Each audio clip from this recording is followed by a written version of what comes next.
Today's guest is Stefany Gurgel from Monmouth County Vocational Schools. Welcome, Stefany. Thank you, Tom. Thank you so much for having me. All right. Well, let's start out. Tell me a little bit about the school that you're working at and what you're doing right now. So I work for Monmouth County Vocational School. It's in New Jersey. The school district has 13 different schools. We have some academies that are specialized in different things. Like we have a Marine Academy, we have an Engineering Academy, and then we also have the vocational share time programs that are located throughout the county, close to local schools. So I work in one of them, which is called Tinton Falls Vocational, and I'm part of the share time program. So meaning that students come to me every day for half their class period. So they spend half their day at their regular high schools and then half their day with me. Okay.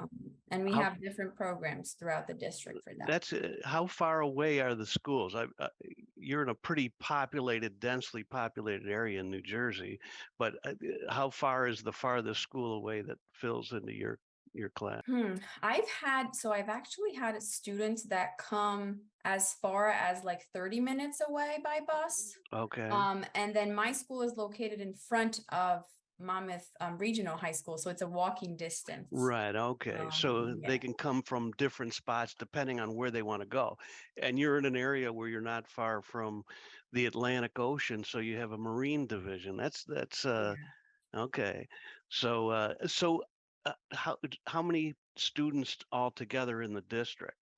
That's a tough question. We have 13 different schools, Okay. a couple thousand, I believe. All right. All right. Well, let's get more into what you've done. I was looking at your information. Most of the teachers that I've been interviewing are kind of old, and you've been involved with this the past 5 years, but you come from an engineering background. What tell me about that. Tell me how you got an engineering degree at Rutgers and how you got involved in teaching. Yes. So I've always had a little bit of teaching in me. I can recall like when I was little and my grandma gave me my first, whiteboard to write on. It was actually not with the expo markers. It was the green old style whiteboards. So I always had that instinct in me, but I come from Brazil, from a rural region where teachers are not valued that much. So I wanted to pursue a career that if I planned on going back to Brazil, that I would have some value, that I could, create a future for myself. So I was really good at math and science and physics, and I loved it. So I decided to pursue a degree in engineering. Um, I decided to choose civil engineering because my father always worked in construction. He always did flooring. So I figured, it was a good match. So I did civil engineering. I worked 3 years on site. I'm a kinesthetic learner, so I like learning with my hands and looking at things and seeing how things happen. So I didn't want to go into the structural engineering route because that would be mostly on a laptop, creating plans and design. So I chose construction management. So I worked full time at construction sites for 3 years. Okay. Yeah. So you're talking about flooring. Is tile involved in flooring? Ceramic tile floors? Is Yes. that Yeah, that's involved, but my dad did mostly hardwood floors. okay? All right, that's good. Yeah. No, well, that's interesting. So you got, I would imagine though, with an engineering degree out of Rutgers, you were probably recruited or had some opportunities to work at a lot of different types of jobs. Is that Yes, that is correct. I actually, during my last year, I did an internship and they hired me a day after I graduated. So I uh, graduated on Sunday and I got hired Monday. Um, I well? chose to stick with that company because I had a really good mentor at that time during that internship. So, Okay, great. Well, that's the thing that we try to advocate for. If you're going to go to college, go for engineering. That's where the jobs are, and that's where you can get an opportunity to get a job the day after you graduate, um, which other degrees don't seem to have. But I talk to technical people as well, and when you're going to I'm wondering if the vocational students that you have right now can get jobs right out of high school with what they're learning. Is that what you're experiencing? Yes, absolutely. So I always say, like, when I did that internship, that changed it for me because you're actually getting that experience, you're networking, you're meeting people. And we do the same at the technical side in high school. You know, Hmm. my program during the second year, when they're seniors, they get an opportunity to do structured learning, which is basically they, instead of coming to class twice a week, they go to work twice a week. So they're getting that experience, and then the employers are hiring them after they leave high school because they're doing such a good job, and there's a skills gap there, and there's a shortage of workers. And so that really helps when they go out to work because you get the opportunity to meet these people from industry ahead of time. Okay, what kind of businesses are there that are hiring the students? What So are they I go? There's a company called Medline that they manufacture syringes, medical syringes. So they have a lot of the pneumatic automated, cylinders, and they have magnetic proximity sensors, which my students learn when we're doing mechatronics. So I have a student working there right now. Okay. He actually got hired on the spot in my classroom while doing a manufacturing expo that we do. I always tell this story because he left right after my program to go to college. And then he came back a month later and he said, Miss G, do you need me for anything? And I said, well, we're doing the expo. If you want to come volunteer this year, you can. And he came and he was presenting about mechatronics and he got hired on the spot. Is So that that was right? a really cool experience. Oh, okay. What kind of is there pushback um, in your community about going to the vocational school instead of a college prep type of a situation? Yes, I think in the United States in general, there's a little stereotype on vocational education still till this day, unfortunately. I think there's still this push that, you have to go to college, you have to get that 4-year degree to be successful. And yes, getting a degree is great, but I feel like if you start at a job first to realize what you like, there's other education available instead of going straight to a 4-year degree. Right. Okay. Those are the conversations that we have all the time. I have a friend, for instance, you talk about civil engineering.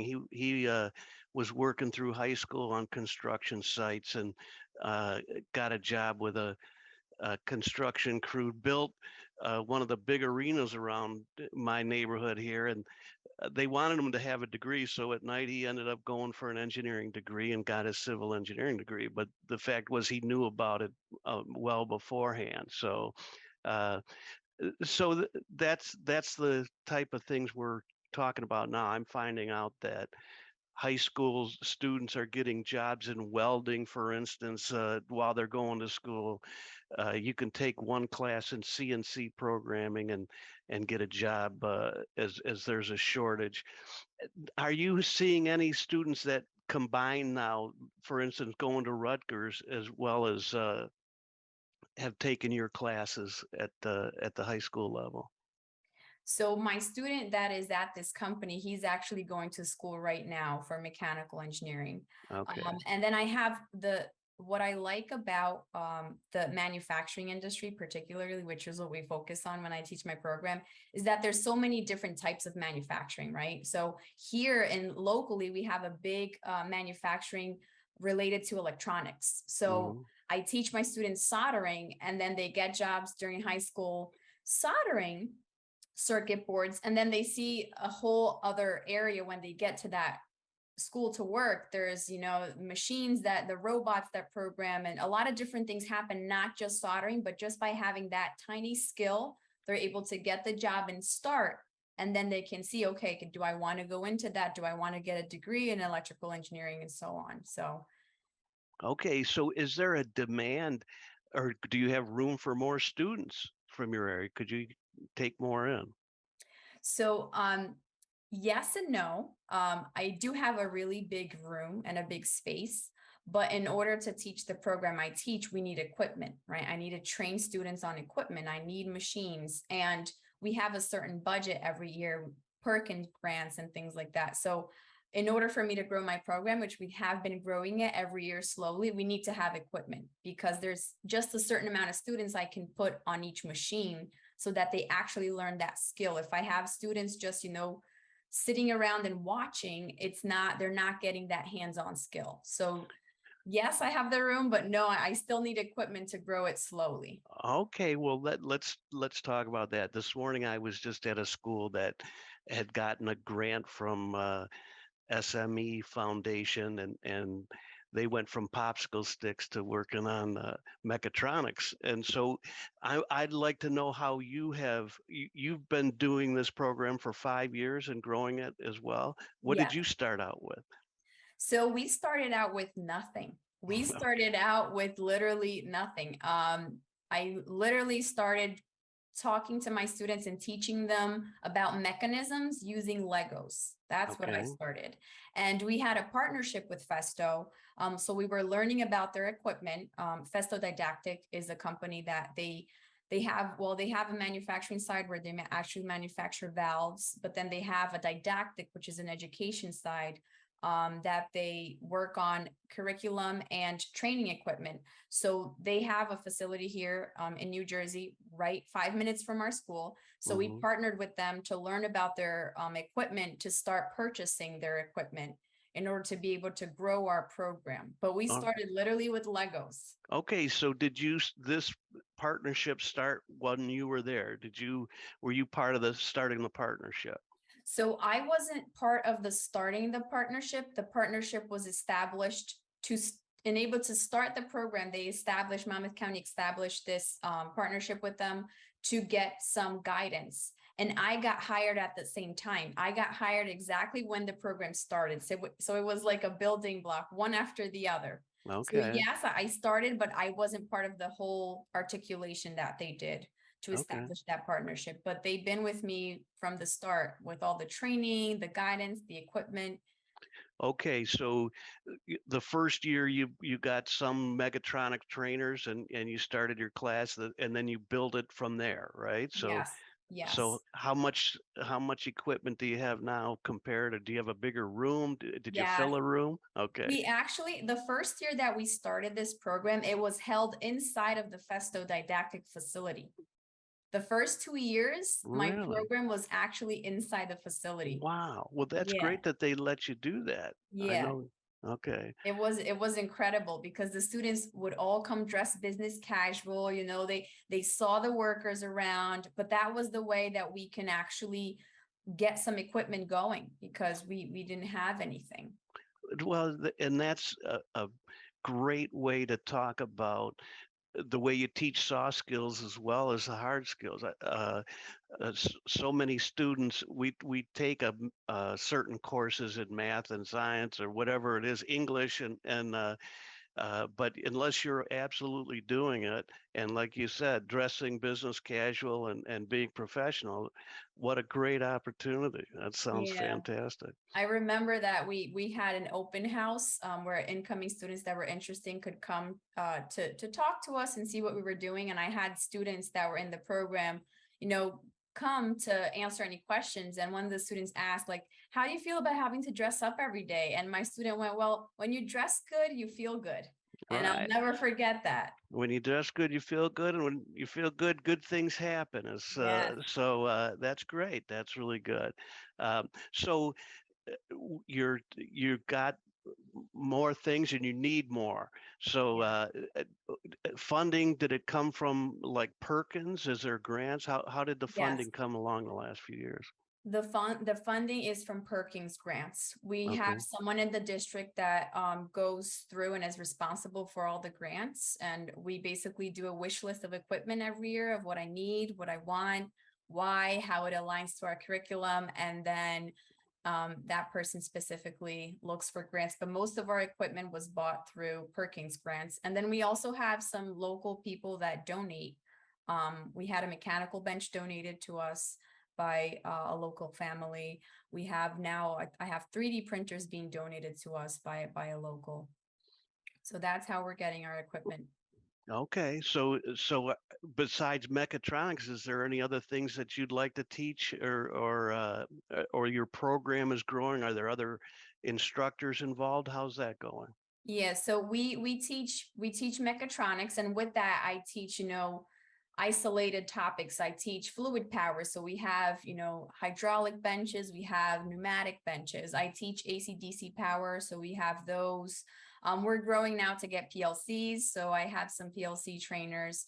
I would like to have a cyber physical system, that incorporates the PLC with the HMI screen and the MES computer. Like I would like having that fully. That's like industry 4.0, so I Right. would like to have that, but we're not there yet, but we'll get there. Okay. um Teachers that are with me, I have a math teacher that assists with the math, because a lot of times we see students struggle a little bit with, simple math, like how to read a caliper, how to look at tolerances. And because they get the math from their homeschool, which is not applied.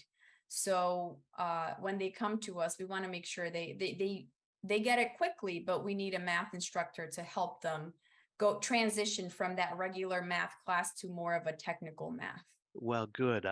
That's a thing I talk about all the time. Our education system insists on the geometry sandwich of algebra, geometry, algebra. We need to be more on basics, and going through metrology, for instance, is a great way to learn math.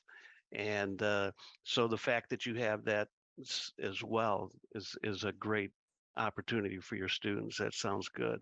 Yeah.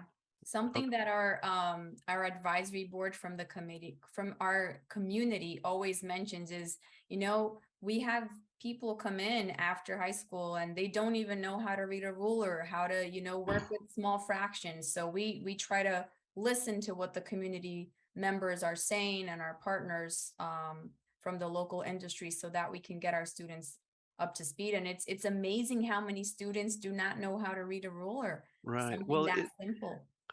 do you have communication with, for instance, the science and math departments in the schools, or is others I've seen that have a little bit of a disconnect there? There is a disconnect. There Okay. is, we have connections within the teachers in our district, and vocational, but going back to their homeschool, there's no connection between us and the homeschool. Okay, well, that's one of the things that we try to push as far as what we're doing here.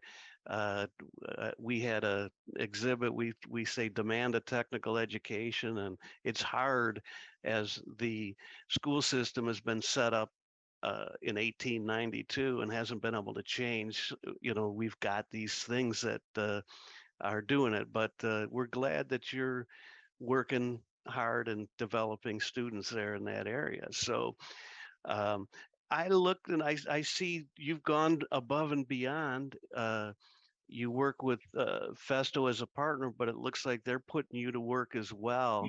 Uh, I saw you at the Smart Force Student Summit in Chicago, and it looks like you work with Skills USA and the NC3 certification people. Is that all through Festo as well?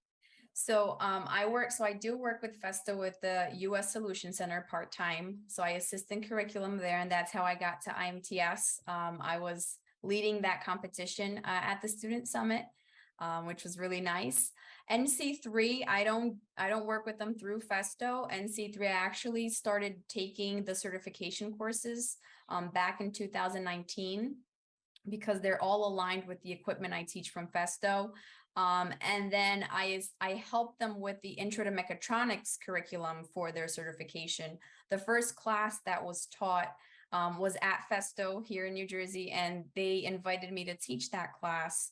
And since then, we've been partners, so that, whenever I need a training, they can work on helping me get that training, and then I teach an Intro to Mechatronics class for them. So I go to their train the trainers to teach a class, and then I can take a class to bring back to my students.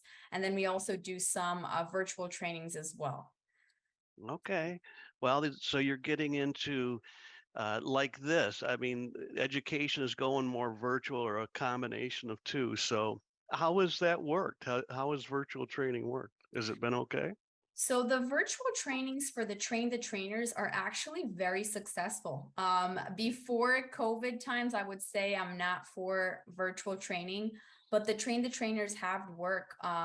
The teachers do need to have the equipment, so they need the equipment. They need to run the equipment on camera.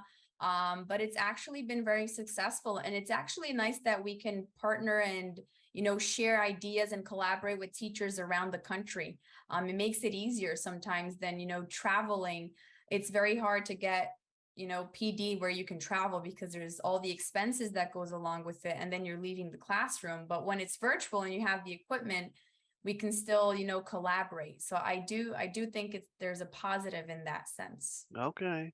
Okay. And what have you done at Skills USA? What have you, do you have a team? Yes. So Skills USA, also 2019, Peter Carey, he was the director of skills for New Jersey at the time. He reached out to me and he said, I see what you're doing, the partnership with Festo, you got a mechatronics program going on. I do want to start that competition in New Jersey. Do you think you can get that done? Hmm. And I said, well, I want to learn more about it. I mean, I just started teaching a year. So 2 years, but I just started one class, I should say. It was the second year of my first class. Was that 2000? That was 2018, actually, not 19, it was 18. Yeah, Okay. because it was my first year, my first students. And he sent me information about it.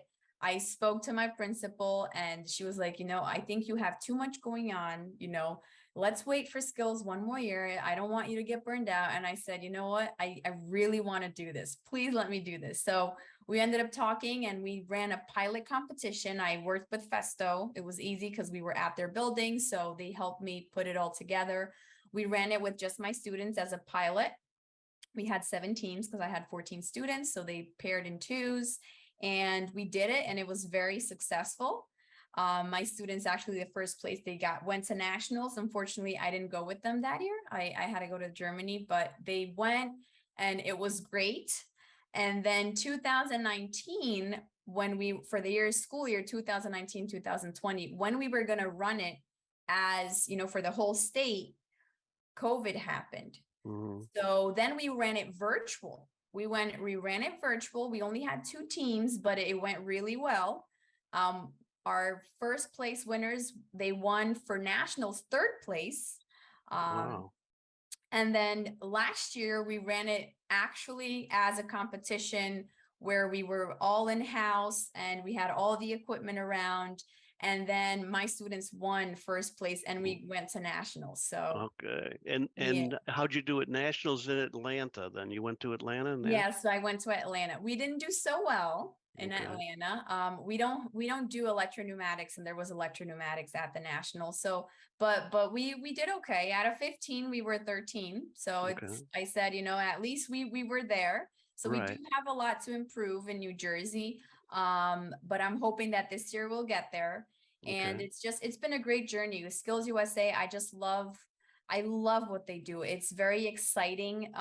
The students get so motivated and excited. And just that event in Atlanta, that to me was like, wow, Right. I was Good. impressed. I was Wow. impressed.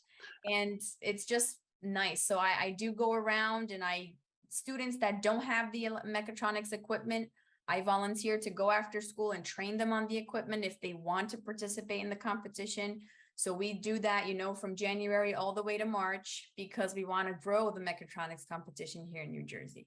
Okay. Wow. That would be good. I didn't know that. I've been to several Skills USA and in fact work with the people in Michigan as well on some things. So it is to me. The first one I went to was maybe 30 years ago. So I'm uh, and I'm very impressed what they do. That's the best thing we do in this industry to get the kids together and get them fired up and competing for some Yeah. things that are going to be important for them in life. So glad you put that together and you got a lot of things to look forward to. So uh, tell me some more about what you've been doing and what you got planned for the future. Yeah, so I mean, it's been when I look back, I guess I get goosebumps because it's been such a an interesting journey. Starting off as a civil engineer and getting into this mechatronics route, it wasn't easy. It was very challenging having to learn everything and the equipment but I've always been a long life learner. And I've always been a student advocate. So anything that I can do for kids, I want to see them smile, Mm-hmm. and I think that a lot of times with the regular academics, there's so much pressure on these kids. There's so much pressure with standardized testings and this and that. And I think that, being in career and technical education, it's a different environment. You see these kids that come from their homeschool that they're like thinking that, what am I going to do? And then they get to you and they're like, oh my God, there's so much opportunity for me. So it opens their mind, their eyes, they're motivated. So I just want to keep doing that. I want to keep motivating students. I want to keep bringing them to competitions if I can, um, bring them to any opportunity that I can see for a student. I want to be able to put my time to that. If it's a certification, an event, a conference, competition, anything that involves the benefit of my kids, I'll do it. And All I right. guess Well, that's the journey. that was I talked to a teacher a few months ago and said he's been there for 30 years, and do students come back? And they do, because of the things. Now you've only been 5 years, but are you in touch with some of the students that you had 5 years ago? Most of my students, yes, I Yeah, am in okay. touch with most of my students. They come visit when they're here. Some of them moved, but they come visit, and yes, I do keep in touch, and it's great. I needed a student this summer to run the IMTS competition, and my one of my first year students, he actually volunteered and he came to the festival facility and he went through all of the competition for me, which was really nice. Well, that's connecting to industry is so important too. I saw you giving awards there that at IMTS, and it's such a huge industry. I think that most people just don't understand that there's very big opportunities in the manufacturing industry, and so I was talking to many other companies that were outside the Smart Force Student Summit that are interested in education as well. So what you were doing was great. You were busy all week long. I saw you. It sounds like you're busy about 15 hours a day in your regular days. So, Yeah. appreciate all the work you do. And is there anything that we can do to help you? It says you got a wish list. You got any other things that you need in your area? Well, I guess in my area, my big thing is growing my program. So Okay. it's equipment, it's getting, the furniture for equipment. That's the key thing for me. I'm doing my master's. I am working on a master's right now because I want to provide some students dual credit. Um, but the master's degree through my school, thank God they do pay for that. You get reimbursed for your master's. So the key thing for us is really growing the program, and to do that we need equipment Okay. and we need awareness too. I think awareness for not just my program but for all CTE programs. We need awareness that it's not just for the kids that don't do well in school, or that don't like this or that, or that are troublemakers. I know there's a lot of stereotypical on that area, so we got to change that. And I think in terms of also just CTE, we need more diversity. We know we need minorities in there. I'm a STEMinist, I like to say. Like I want more females in these programs. I want more Latinos. I want more people of color. I think we need that. We really. Okay. What what type of demographic area? I've been through Mammoth in the past. I would suspect what I saw was a big diverse area as well. Is that what you're working with? How's your school district? Yeah, so it is very diverse. We live in a very diverse area, but for my program specifically, it's very hard to get minorities. Like Really? yeah, usually I have all boys, or I have like 1 to 2 girls. Um, I Hmm. have a few Latinos and Okay. few students of color, but not every year. So Okay. I feel like there's need to be a little bit more change for that. I know there's a lot of clubs that are, all girls STEM, and I appreciate that. I think that's great to motivate them, but I feel like we need to we're it's still segregating, it's still isolating them. How do we bring them together to be with, everyone else? I feel like Hmm. every trade, every career, we need both men and women because we complement each other. Right. So we need to figure out a way to not only motivate minorities to be in STEM, but also how do we integrate them? Because motivating them is great, but when we don't want them intimidated. When you're in a room and it's, the majority is not the same as you, we don't want you to, be scared. We want you to put yourself out there. And I've been through that when I was an engineer. So Yeah. Well, that's a thing. Confidence. What I like to tell everybody is, learn the skill. The community. The that type of situation comes with communication. I mean, and confidence in that communication. You can do the job, but you have to learn the skill. So, somebody was telling me that in some blueprint reading, it doesn't matter what language you have. That you could talk to that the symbols are the communication. So. Um, you know, I'll have to think about that and help you out as far as uh, that part of it's concerned. I'd like to come and visit sometime. I've been on the yes, East Coast absolutely. and We would love to have you here. see see what you have going and perhaps in the spring something like that. But uh, all right, it's been interesting. Let's see what any other things that we need to talk about before. Did I miss anything? No, I think we covered it all. All right. Well, you're inspiration, and do you have any other words of wisdom for other technical educators around the country?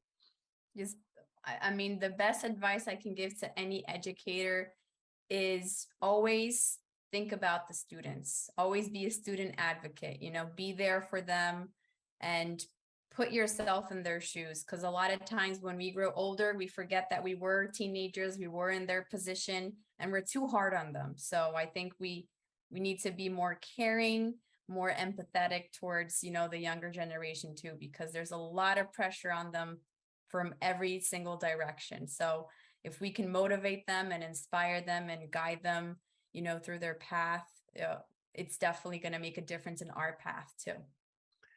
All right. Well, with that, again, thanks for everything you're doing for students and in education. I'll follow up and talk to you. I'm coming to visit, but if we can help in any way, let me know. And thanks Thank again. you. I All right. appreciate it. Thank you so much. All right. Bye for now. Bye.